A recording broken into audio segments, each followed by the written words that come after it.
안녕하세요. 도던의 답장입니다. 저의 굉장히 커다란 컴플렉스 중에 하나는 그 보편적인 대화를 지루해한다는 것인데요. 이게 그 레파토리를 반복하는 대화가 저한테 되게 안 맞더라고요. 그래서 이 채널에서도 여러분들께서 좀 특별한 대화를 이끌어갈 수 있는 그 일상 속에 빛나는 소재들을 제가 소개시켜 드리고 있어요.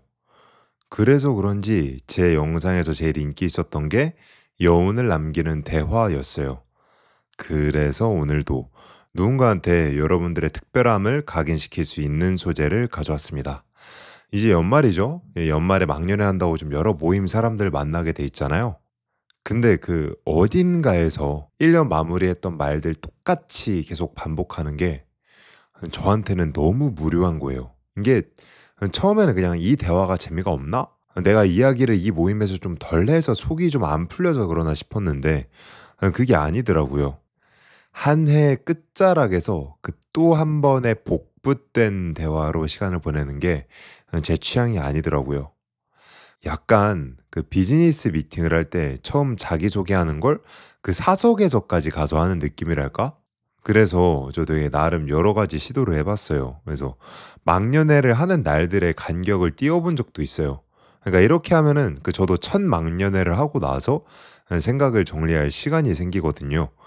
그럼 정리한 걸로 그다음 막년회 가서 다르게 말하면 그 이전 막년회랑 다른 걸 얘기를 할 수 있죠. 그런데 이것도 막 생각보다 쉽지는 않았던 게 막년회가 연말에 되게 다닥다닥 붙어 있잖아요.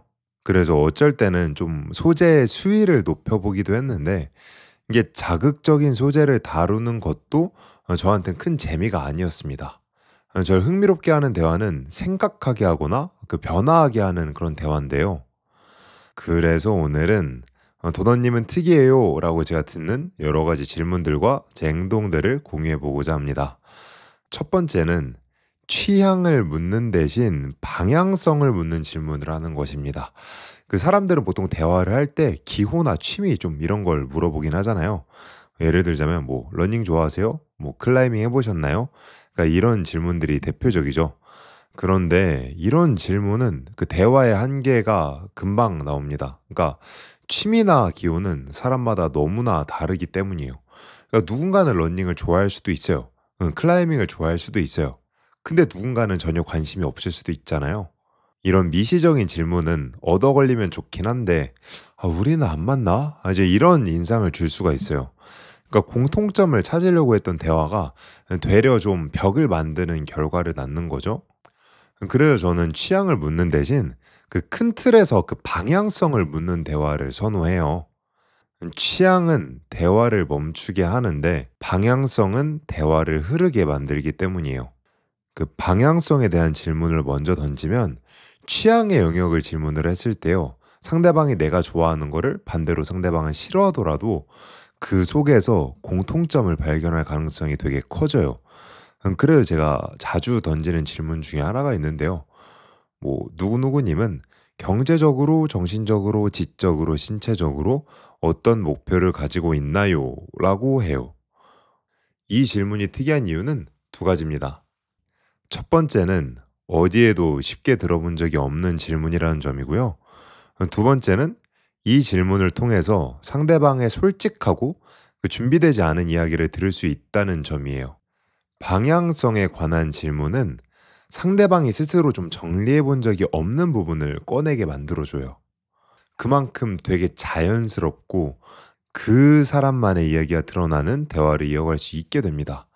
특히 좀 경제, 정신, 지적, 신체적 목표 요런 질문들은 그 사람의 삶에서 되게 중요한 가치를 다루고 있잖아요. 그래서 공감이랑 긍정을 이끌어내기 되게 좋은 질문이에요. 그러니까 이거 되게 쉽게 예를 들어 보자면 "운동을 좋아하냐?" 이 질문은 상대방이 좋아하지 않을 수도 있어요. 근데 경제적, 정신적, 지적, 신체적 목표는 누구나 어느 정도는 중요하게 여기는 영역이에요. 그 이유는 그 사람의 답변이 뭐든 상관없어요. 요 질문 자체가 담고 있는 의미가 '이걸 더 강화하고 싶다.'라는 방향성을 같이 가지고 있기 때문이에요. 그리고 이 질문부터 하면 그다음 얘기가 되게 쉬워져요. 대화를 자연스럽게 확장시킬 수 있습니다. 그러니까 큰 틀에서 시작한 대화는 그 이후에 취향으로 넘어가더라도 이미 서로 같은 방향성을 공유하고 있다는 느낌을 주게 돼요.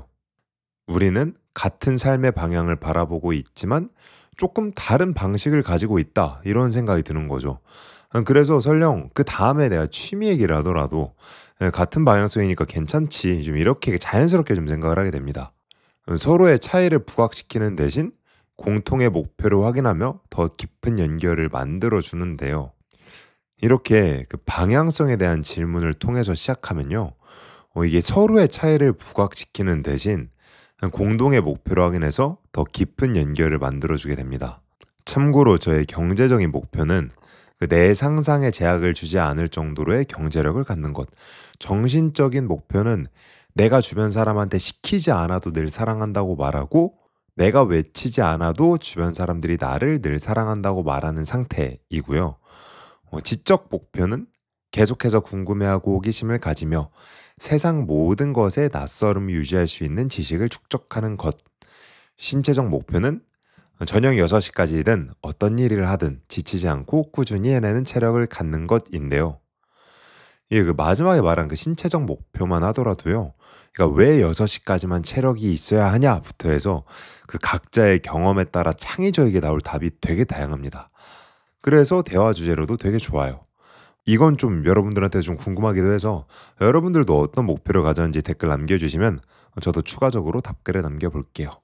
두 번째는 없는 것을 가정해보는 질문입니다. 대화 속에서 흥미로운 질문들은 보통 그 익숙함을 깨는 순간에서 나와요. 그러니까 익숙함은 여기서 얻는 거나 잃는 거를 말하는데요. 보통 사람들은 이런 식으로 말하죠. 뭐가 된다면 이런 식으로요. 로또 1등이 당첨된다면, 시간을 되돌릴 수 있다면, 그러니까 이런 상상은 되게 즐겁죠. 예, 한계가 있어요. 왜냐하면 그 얻는 걸 생각하는 질문은 지금 내 삶의 바깥을 상상하는 것이기 때문입니다. 그런데 이걸 반대로 생각을 해봐요. 내가 지금 가진 게 없었다면? 이라는 질문이요. 우리가 되게 의식적으로 더하는 거에 상상을 하는데 그 빼기의 상상에서 진짜 얘기가 시작되는 경우도 많거든요.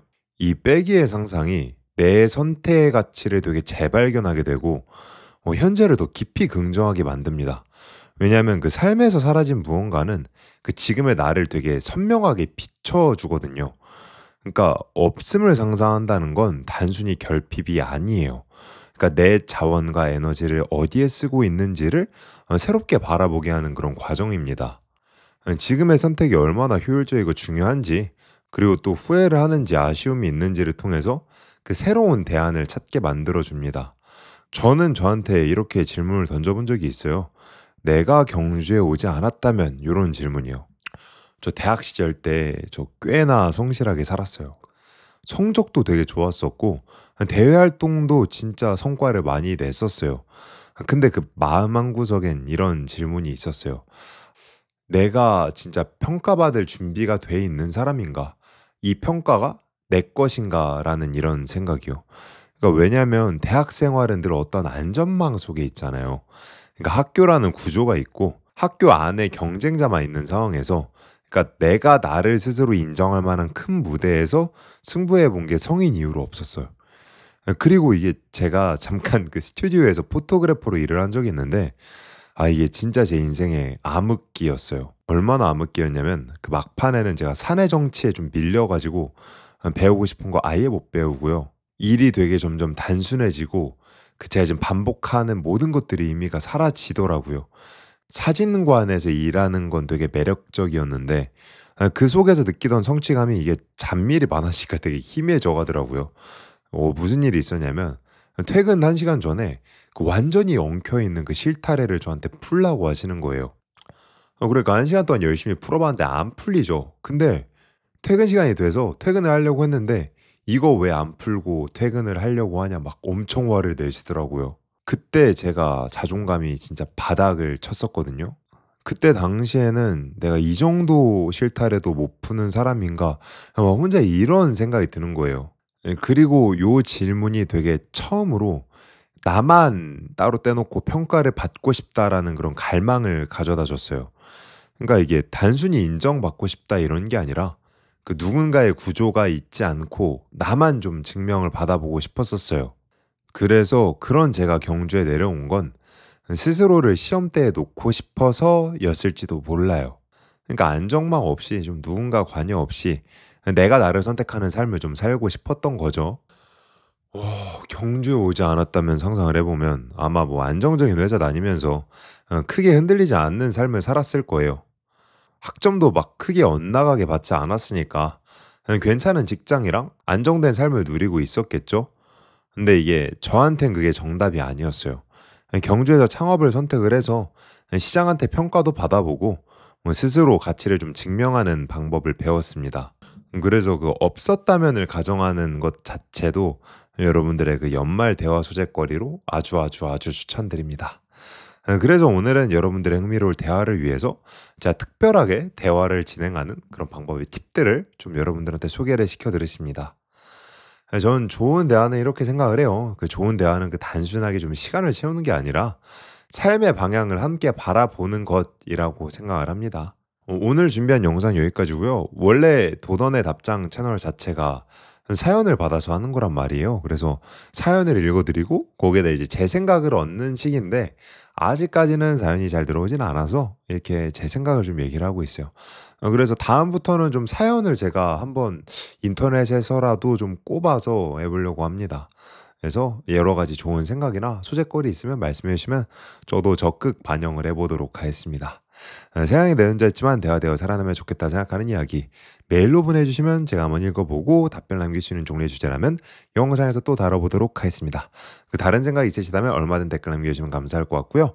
여러분의 하루가 그 하루와 진보기만큼 가치 있길 진심으로 바랍니다. 감사합니다.